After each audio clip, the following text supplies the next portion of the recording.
Hey guys, welcome back to another movie talk, and this time I'm talking about Sonic the Hedgehog. I'm not going to spoil anything. The only thing I'm going to say is that there are two end credit scenes. The last one happens in the middle of it. So after you see the animated credits with Sonic, then you see the final end credit scene, and then you're done with the movie. You can leave right after that. Okay, so I thought this movie was enjoyable, especially for a movie based on a video game, a movie based on Sonic. I thought that it was enjoyable. So the negatives. There's not much creativity because here's the problem. The world they showed, the Sonic's world, where it shows him doing the loop-de-loops, and then he's going through the land, and it breaks off, and then he spins around. There are these high jumps and stuff. It's all cartoony and stuff. It looks like it's straight ripped from the video games. Yeah, that's only shown in like the first 2-3 minutes of the movie. They don't do anything else with that throughout the movie. Though most of the movie takes place on Earth. And the problem is, Earth is boring because this is not like Earth where there's some cartoony elements to it, or there's some video game elements to it, or something like that, something out of the ordinary. No, this is just plain old regular Earth. It's boring for Sonic, to be honest, because even the Green Hills, which is not in Sonic's world, it's an actual place on this Earth. And it's just one long stretch of flat road, meeting up with the town. The town is not, the town looks just like a regular town. So yeah, because of that, it kind of sucks that this movie is too grounded in reality, even though we have a big, talking, very fast hedgehog. You know, so that's the big negative, that it's not as creative as you hope. And that's the thing. If Earth was incredibly chaotic, like buildings are exploding everywhere, and Sonic is using his speed abilities because he's so fast, the buildings are falling down very slowly, so he's using them as platforms and something like that, then I feel like the action scenes would be better. The action scenes in here are fine, but it's just simple Sonic evading missiles and stuff, and the missiles are not really causing that much debris, so it's not like he's jumping on top of them like Legolas was when he was on top of those stone steps in The Hobbit. Say what you will about that movie, or that scene was very stupid or anything. I kind of enjoyed it, but yeah, nothing like that. Sonic does play a lot with freezing kind of slow motion. So because he's so fast, there's a couple times where he actually makes fun of the Quicksilver scenes from X-Men Days of Future Past. The scene where Quicksilver was so fast that he slowed down time, and he's running around normally, just doing pranks on the guards and stuff like that. Yeah, same thing here. There's a couple of times where Sonic does that, and it is enjoyable. But some people would say, rip off! But again, it was enjoyable for the way it was. Yeah, I really want more of Sonic's world. So hopefully they would show more of it in the sequel. If there is a sequel, I hope there is a sequel. So the action scenes themselves, they're fine, they're serviceable, but I really wish that they were a bit more creative. But again, because it's just Earth, it's fine. Sonic is well animated. He really is. Yes, he's really noticeable. I mean, he's a blue hedgehog. You can't make him too realistic. It's weird. And also, they already tried that the first time. The original design did not work out. People like this classic design, and I loved it. And here's the funny thing too. After watching the movie and remembering from the trailers, there's a couple of scenes that were not in the final movie, but overall, what you've seen in the trailers is what you get in the movie. You just, all they did was just redesign Sonic. So I thought that was very impressive. The trailers for Avengers Infinity War, or even Spider-Man Homecoming, where for Spider-Man Homecoming trailer, you see Spider-Man and Iron Man swinging together and he's flying alongside him. That never happened in the movie. In Avengers Infinity War, you see the Hulk and the gang running through the forest. That didn't happen in the movie. Here, the only scene that I didn't see is there's this cornfield or something like that, or grassy field, where the ring portal opens up and Sonic goes through. That's like the only scene I didn't see in the movie. So bravo, that was very impressive. So it seems like that no matter which design they choose, they didn't reshoot anything or they didn't really edit much out. That's what it seemed like from the trailer. So again, bravo. So Sonic's design is so good. I loved it. His animations are great. The voice acting is really good. Ben Schwartz is really good. I find it weird because Roger Craig Smith has been the voice of Sonic for a while, so it's kind of a shame they didn't use him. But again, Ben Schwartz did a good job. James Marsden did a great job as well. And man, I really want him to be in. He's a great actor, but he keeps getting shit on. Maybe it's his agent or whatever. I don't know. But he was in Hop, and people thought this would be like Hop, and in a lot of ways it is, involving the road trip thing, and, you know, the back and forth and the jokes and stuff like that. Some of them are juvenile. So yes, this is like Hop, but if it's like if Hop was actually written better and has a more charismatic character, a main character. So yeah, this is way better than Hop. Tika Sumpter. Here's the thing about her. From the trailers, they didn't show much of her in the original trailer. I don't think they showed any of her in the second trailer. In the original trailer, from the idea I got, I thought that James Marsden would meet with Tika Sumpter during this adventure, and they would fall in love and stuff like that, and then it would focus on that at the same time as Sonic, but probably won't focus on Sonic that much. We'll focus on these two, so it kind of feels like Transformers in a way, where it doesn't focus that much on the main character. Nope, it does nothing like that. My fears, they didn't happen. Tika Sumpter and James Marsden's characters are already married in this. So I'm happy about that. That was actually refreshing. They're already a couple in this. There's no problems or anything. Yes, one character talks about divorce, but the main characters weren't even thinking about that. It was just as a joke. So yeah, that is refreshing. I thought Tika Sumpter is adorable. She's lovely, and she did good for what she did. She didn't have that many scenes, but again, like I said, it's refreshing. It doesn't seem like she was thrown in there.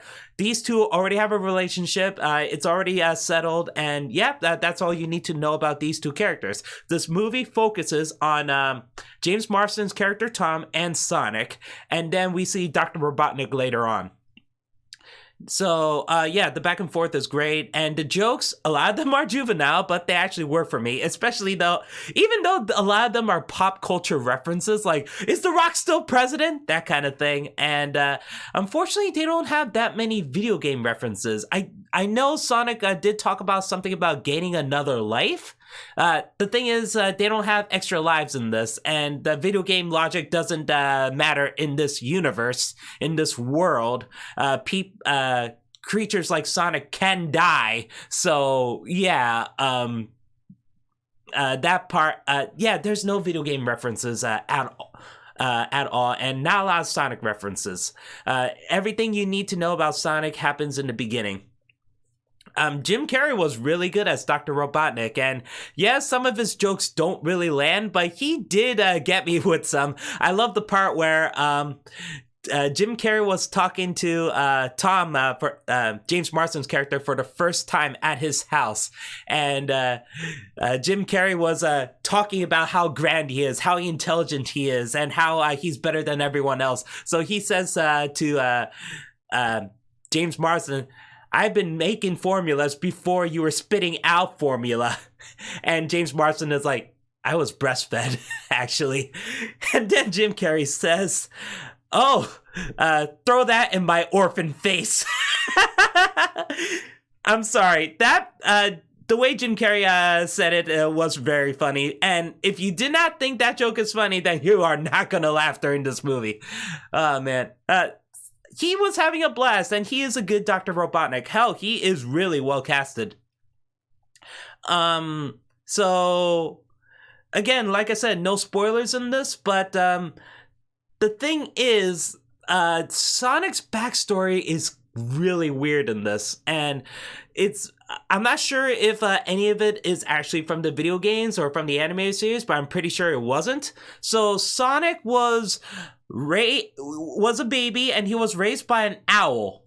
I have no idea who this owl is. The name is Longclaw. It's a female owl. I don't know if she's from the animated series or from one of the video games. If she was from any of the Sonic games from the Nintendo Switch or the Nintendo Wii or Wii U, I have no idea. All I remember is my knowledge from whatever the old school Sega Genesis games were and the Sonic Adventure games. I don't remember anything about owls in that one. Or even in the animated series, but I haven't seen the animated series in a long time, so maybe there is a reference.